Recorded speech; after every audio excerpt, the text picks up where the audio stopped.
Nah, hari ini giliran Ahoy mau kepoin kehidupannya Bapak Richard nih. Karena banyak banget yang nanya kan sebenarnya Richard itu kerjanya apa sih? Nah, dan kenapa sih dia bikin konten soal PR Bapak? Oke. Nah, Jadi kenapa PR Bapak gue bikin gini? Karena Indonesia balik lagi bahkan menjadi isu yang cukup besar kalau Indonesia adalah negara yang fatherless. Oke. Tuh. Jadi lebih kepada kita mau ambil benang merahnya dari PR Bapak ini adalah kita belajar parenting bareng ya, Cap. Iya. Jadi di mana kita lebih tahu tentang peran seorang laki-laki sebagai seorang ayah yang aktif itu seperti apa ya? Ya, jadi bukan hanya aktif secara finansial.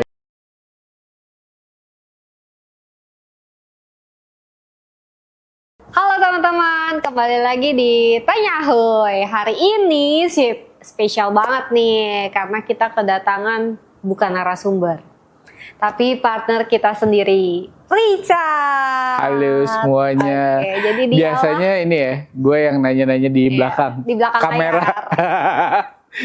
Nah, silakan. Mungkin Bapak Richard mau kenalin diri dulu. Halo, saya Richard. Perkenalkan, thank you udah boleh mampir.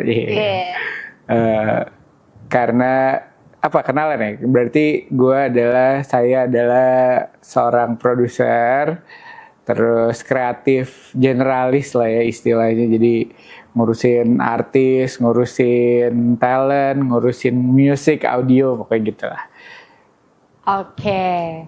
Nah, hari ini giliran Ahoy mau kepoin kehidupannya Bapak Richard nih. Karena banyak banget yang nanya kan sebenarnya Richard itu kerjanya apa sih? Nah, dan kenapa sih dia bikin konten soal PR Bapak? Oke. Nah, jadi apa itu Cat PR Bapak? Hari ini agak beda sih. Jadi kenapa PR Bapak gue bikin gini? Karena Indonesia balik lagi bahkan menjadi isu yang cukup besar kalau Indonesia adalah negara yang fatherless. Oke. Dan kenapa gue bikin PR Bapak juga? Karena mungkin gue bertumbuh juga dengan Bapak yang ada secara fisik, tapi emosionalnya kurang connect dengan gue gitu. Jadi dari situ gue merasa banyak PR nih yang harus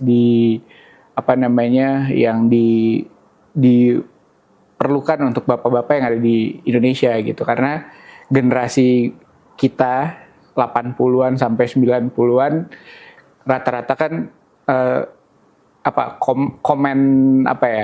commanding parenting ya. Jadi komando satu arah biasanya kan. Nah, di era sekarang kayaknya itu harus kita memperbaiki cara itu. Jadi gue mikir kayak sebenarnya PR Bapak tuh untuk lebih ke itu sih. Jadi lebih kepada kita mau ambil benang merahnya dari PR Bapak ini adalah kita belajar parenting bareng ya, Cap. Iya. Jadi di mana kita lebih tahu tentang peran seorang laki-laki sebagai seorang ayah yang aktif itu seperti apa ya? Ya, jadi bukan hanya aktif secara finansial aja, tapi emosional juga diperlukan. Karena pada saat membuat anak juga kan berdua ya, Cat, nggak sendiri gitu. Jadi ngurusinnya harus berdua gitu. Oke, jadi teman-teman nanti teman-teman bisa kalau mau belajar lebih detail tentang parenting kita bisa nengok-nengok ke TikToknya PR Bapak. PR Bapak. Oke. Nah, apa sih yang dikerjakan oleh lu, Cat?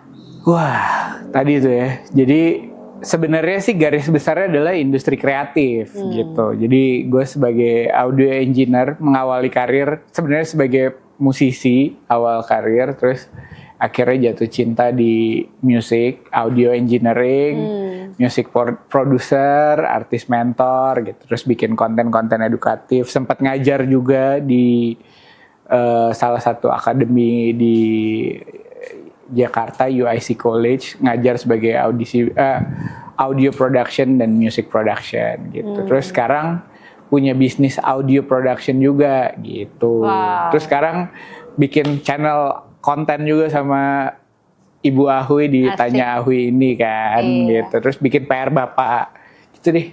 Oke, wah banyak banget ya perannya ya. Gimana sih Cat cara bagi waktunya? Nah, biasanya ini nih yang sebenarnya masih sering juggling ya, karena ngaturnya sebenarnya susah tapi gampang juga. Yang penting jadwal. Tapi yang gue paling seneng kalau misalnya kayak sama Ahui adalah komunikasi kita bagus tuh, kayak scheduling, terus apalagi namanya yang intinya sih schedule sih.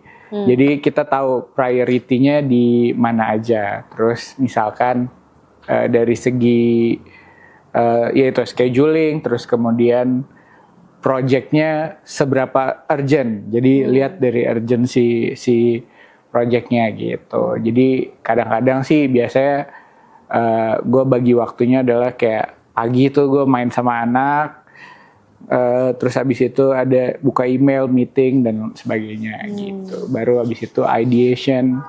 Ada satu hari yang gue biasanya minta sama istri, itu kayak me time. Wow. Itu perlu. Iya. Jadi kayak bener-bener gue sendiri, cuman nyari ide aja. Seharian tuh bisa nonton, baca buku, ngelihat semuanya gitu. Jadi intinya adalah balik lagi ke urgency dan priority project-nya dan juga ngatur waktunya gitu sih. Oke.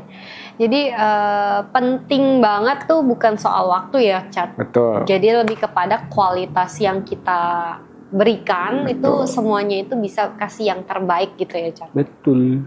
Gitu Ibu Ahui. Oke. Nah, kalau dari sisi rencana finansial dan bisnis nih, Cat. Wow. Berat banget kan. Ya iyalah, ditanya Ahui kan kita lebih fokus banyaknya di finansial kan. So, sekarang ngomongin masalah masa depan nih, Cat. Sebagai seorang bapak, pasti ada dong rencana jangka panjangnya dari sisi finansial atau bisnis. Oke. Ini berat juga ya pertanyaan. Nah, jadi kalau dari finansial dan bisnis sebenarnya gue pengen semakin, karena di usia sekarang mungkin kita masih kuat secara tenaga ya, masih bisa kemana-mana, masih bisa ngerjain banyak hal gitu. Tapi balik lagi gue mempersiapkan beberapa produk digital. Itu makanya akhirnya tercipta PR Bapak, konten dan sebagainya. Itu adalah investasi masa depan gue sebagai bisnis modelnya lah ibaratnya gitu. Jadi mempersiapkan konten, produk digital yang bisa menghasilkan juga. Terus juga ada program mentoring untuk anak-anak muda yang memulai karir di industri kreatif gitu. Terus akhirnya ada juga nanti yaitu akademi untuk sound system dan sebagainya gitu. Terus ya ada rental sih.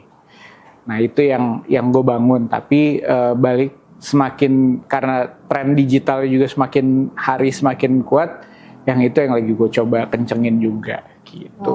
Oke. Wah keren banget ya, Cat. Jadi lu mikirinnya itu bukan hanya dari satu sisi bidang aja, tapi kayak beragam, tapi masih di dalam satu konteks yang berhubungan dengan audio ya. Iya, intinya kreatif lah. Ya kalau bahasa kerennya apa? Diversifikasi. Diversifikasi, yo. Oke. So, gue pribadi tuh banyak banget belajar dari obrolan hari ini barengan Richard. Udah buka-bukaan soal semua hal. Thank you banget ya, Chart. Thank you. Sudah hadir di Tanya Ahui. Ini kita udah closing nih. Yeah. Berapa menit ini? Masih panjang kan? Oke. Aman-aman. Mungkin ada kesan-pesan terakhir buat penonton Tanya Ahui?